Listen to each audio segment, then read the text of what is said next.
Hello, I'm so glad you're here. If you clicked on this video, it's not by accident.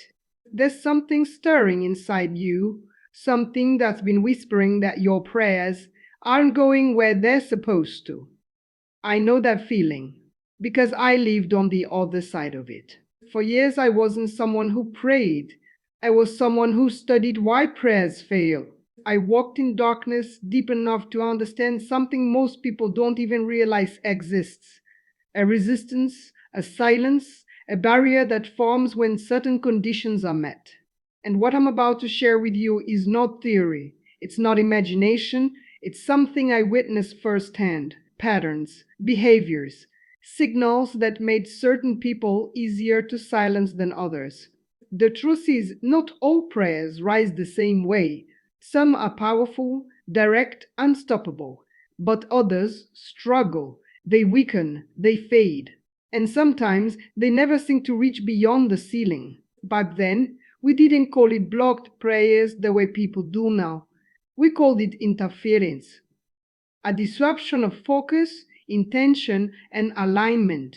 And once you understand how it works, you start noticing the signs everywhere. The first sign is subtle, and most people ignore it completely. It's inconsistency, not just in how often you pray, but in how present you are when you do it. Your mind drifts, your words feel automatic, your heart isn't fully engaged. I remember how we used to observe this. Someone would begin strong, focused, intentional, but over time their prayers became routine, predictable, mechanical, and that's when they became weaker. Because here's something most people don't realize: prayer isn't just words, it's attention, it's presence, it's alignment. When those things break, the connection weakens. The second warning sign is distraction. And not just random distraction, but targeted, repeated interruptions whenever you try to pray. Notifications, sudden thoughts, restlessness, the urge to stop. Back then, we understood something powerful about human focus. If you can break someone's attention at the right moment, you don't have to stop them completely. You just have to weaken the intensity. And that's what distraction does. It doesn't remove prayer, it dilutes it. The third sign is doubt.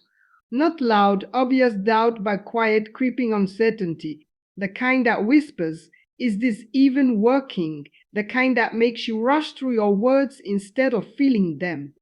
I've seen how powerful belief is, and I've seen how powerful belief is. And I've seen how fragile it can be. When doubt enters, even slightly, it shifts the entire energy behind a prayer. Because intention without belief becomes hesitation, and hesitation weakens impact. The fourth sign is emotional numbness. This is one people rarely talk about. You pray, but you feel nothing. No peace, no clarity, no connection, just emptiness. And when that happens repeatedly, something inside you starts to disengage. You keep praying, but a part of you stops expecting anything in return. That's a dangerous place to be, because expectation is part of connection. When you lose that, prayer becomes habit instead of communication. The fifth sign is something I used to recognize instantly. It's misalignment in daily actions. You pray for one thing, but your life moves in another direction. Your words and your behavior don't match. And this creates internal conflict, a kind of silent contradiction that weakens your focus and your intent. Back then, we didn't need to block anything directly. People would unknowingly create the conditions themselves. And that's the part that might surprise you the most. Because this isn't about something external controlling you. It's about patterns, habits, states of mind that either strengthen or weaken what you're trying to do. I'm not here to scare you. I'm here to show you what I've seen, so you can recognize it for yourself. If any of these signs feel familiar, don't panic. Awareness is the first step, because once you see it, you can change it.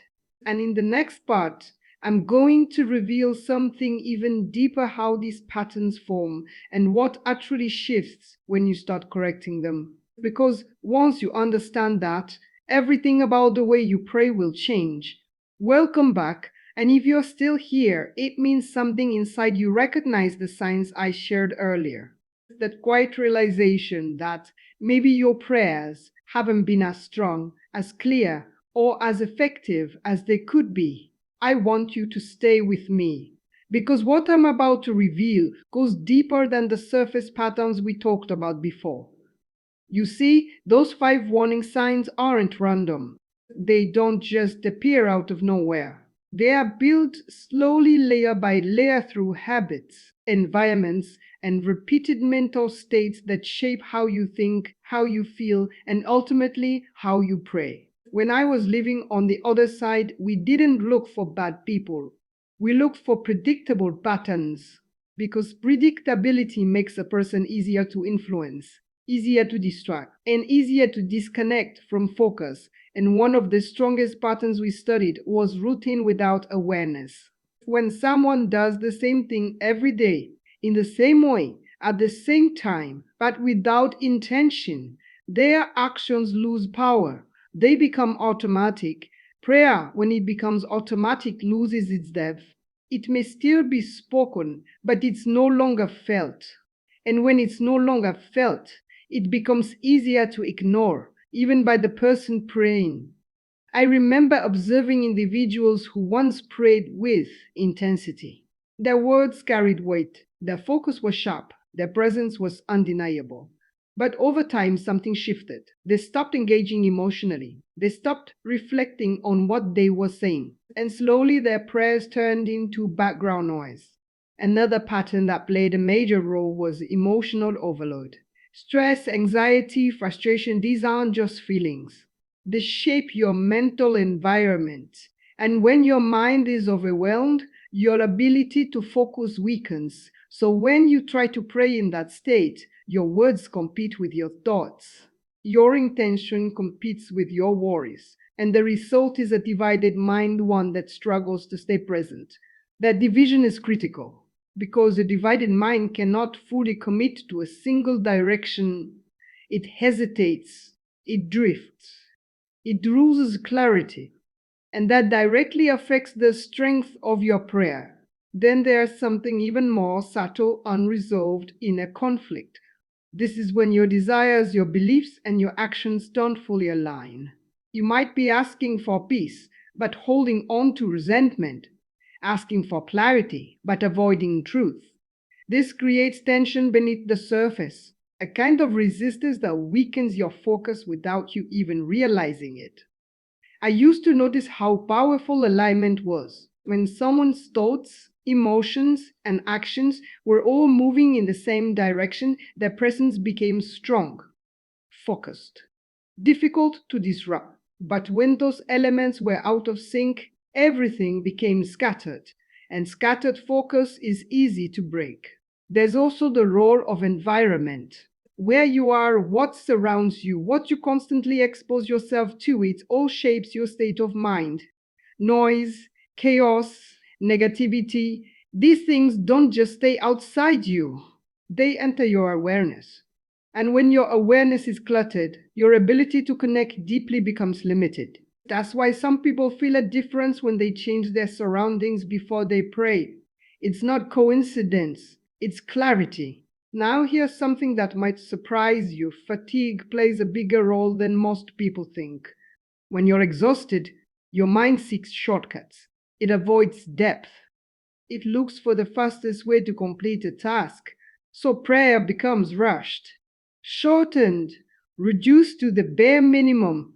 And over time, that becomes the new standard. I've seen this pattern repeat over and over again. Not because people didn't care, but because they didn't realize what was happening. And that's the key point here. Most of these patterns are invisible while you're inside them. You don't notice the shift from intentional to automatic. You don't see the gradual loss of focus. You just feel like something isn't the same anymore. And that feeling is often the first real sign. But here's the important part. None of this is permanent. Patterns can be broken, focus can be rebuilt, awareness can be sharpened again, and once you start making those changes, something interesting happens. The same prayer begins to feel different, stronger, clearer, more intentional. In the next part, I'm going to show you exactly how to recognize these patterns in your daily life, specific moments, specific behaviors, so you can catch them in real time. Because once you can see them as they happen, you take back control. And that's when everything starts to shift. Welcome back. Take a moment and really settle in, because this is where things start becoming personal. Up until now, we've talked about patterns in a general way, but now I want you to begin seeing them in your own life, not in theory, but in real, everyday moments you might have overlooked. Because the truth is, these patterns don't show up in obvious ways. They hide in routine. They blend into your day. And unless you're paying attention, you will keep repeating them without even realizing it. One of the clearest moments to watch for is right before you pray. Not during, before. That exact moment when you decide, I'm going to pray now. What happens there matters more than you think. Do you hesitate? Do you feel resistance? Do you suddenly remember something else you need to do? That tiny delay, that shift in priority, it's not random. It's a pattern forming. I used to notice how powerful that moment was. If someone delayed long enough, even by a few minutes, the intensity dropped. The intention weakened before the prayer even began. Another moment to observe is how quickly you try to finish. Be honest with yourself. How often do you rush through prayer just to get it done?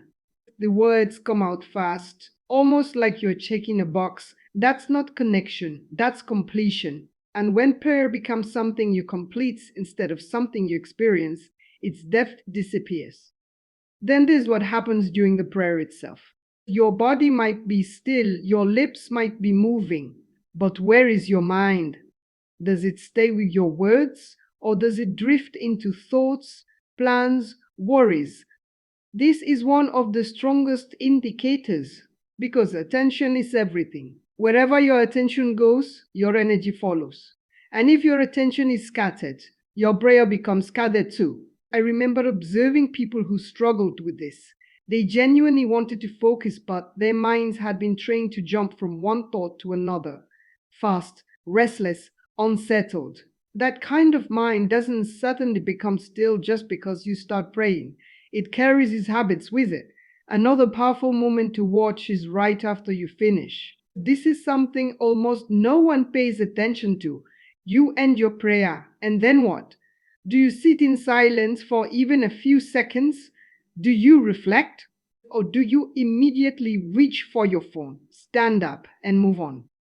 That instant transition matters more than you realize, because it shows whether you were truly present or just passing through. Then there's your emotional state throughout the day, not just when you pray, but in between. Are you constantly stressed, irritated, distracted, drained? Because those states don't disappear when you start praying. They come with you. They shape the quality of your focus, your intention, your connection. I used to recognize people who lived in constant mental noise. Their thoughts never slowed down, their emotions were always active, and when they tried to pray, that same noise filled the space. It wasn't that they weren't trying, it's that their internal environment wasn't prepared. And that leads to something deeper: your daily habits. What you consume, what you watch, what you listen to, what you think about repeatedly, all of it builds your mental patterns. It trains your mind to operate in a certain way. So when it's time to pray, you're not starting fresh. You're continuing whatever pattern you've been feeding all day. If your day is filled with distraction, your prayer will reflect that. If your day is filled with tension, your prayer will carry that tension. This is why awareness is so important. Because once you start noticing these moments, the hesitation, the rushing, the drifting, the immediate exit, you begin to see the pattern clearly. And when you can see it, you can interrupt it. That's the turning point. Not perfection, not sudden change, just awareness. In the next part, I'm going to show you what happens when you begin interrupting these patterns and why even small shifts can completely transform the way your prayers feel. Because this is where things start to change in a way you can actually experience. Welcome back, and now we reach the point where everything begins to shift, not just in understanding but in experience. Because once you start recognizing these patterns, something powerful happens. You stop moving unconsciously and you begin choosing differently. And that's where change begins. I want you to understand this clearly. Nothing I've shared so far is meant to make you feel powerless. In fact, it's the opposite. Because the moment you become aware of a pattern, it loses control over you. But then what made these patterns effective wasn't their strength, it was their invisibility. People didn't realize what they were doing. They didn't see how small habits were shaping their focus, their intention, their connection. But once someone started noticing, everything changed. Let's start with the simplest shift: slowing down. It sounds small, almost insignificant, but it changes everything. When you choose to slow your words, your breathing, your thoughts, you interrupt the automatic pattern. You move from rushing to being present. I remember how rare that was. Most people moved fast even when they prayed. Their minds were already thinking about what came next. But the few who slowed down became different. Their attention deepened. Their awareness sharpened. Their presence became stronger. And presence is power. Another shift is intention. Not just saying words, but understanding them as you speak them. Feeling them. Connecting with them. Letting them mean something in that moment. Because intention transforms repetition into communication. Without intention, words are just sounds, but with intention, they carry direction, focus, clarity. Then there's something even more important: consistency with awareness. Not just doing the same thing every day, but doing it consciously. Showing up with attention, even if it's just for a few minutes. Consistency builds strength, but only when it's paired with presence. I've seen people who prayed less often, but with full awareness, and that connection felt stronger than those who prayed constantly without focus. That's the difference awareness makes. Now let's talk about distraction. You can't eliminate it completely, but you can reduce its power. How? By preparing for it. By creating a small space physically and mentally where your attention isn't constantly pulled away. Even a few minutes of reduced noise can change the quality of your focus. Because attention, when protected, becomes deeper. Another powerful shift is what happens after you finish praying. Instead of immediately jumping back into activity, pause. Just for a moment. Let the silence exist. Let your mind settle. This simple act reinforces presence. It tells your mind that this moment mattered, and over time that changes how you experience it. Then there's alignment. This is where your daily actions begin to match what you're asking for. Not perfectly, but intentionally. Small choices that move in the same direction as your words. Because when your actions and your intentions align, something inside you becomes steady, clear, focused, undivided, and that removes the internal resistance we talked about earlier. I want you to understand something important. None of these shifts require perfection. They require awareness and willingness. That's it. You don't need to change everything at once. Just one pattern, one moment, one habit, and that's enough to begin. Because once you experience even a small difference, you'll recognize it, you feel it, and that feeling will guide you forward. In the next part, I'm going to bring everything together. Not just the signs, not just the patterns, but the deeper realization behind all of it. Because once you see that clearly, you'll never approach prayer the same way again. Welcome back, and if you stayed with me until this point, then something inside you is already changing. Not because of me, but because you've started to notice. You've started to see patterns that once felt invisible. And once something becomes visible, it can never fully control you again. This final part isn't about adding more techniques or more steps. It's about understanding the deeper truth behind everything we've talked about. Because without that understanding, even the best habits can slowly turn back into routines. And I don't want that for you.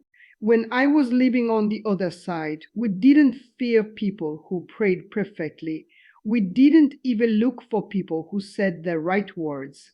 What stood out, what was difficult to ignore, were the people who were fully present, not distracted, not rushed, not divided, present, because presence creates clarity, and clarity creates direction.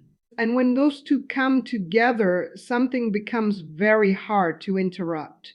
That's the part most people never realize. It's not about how long you pray.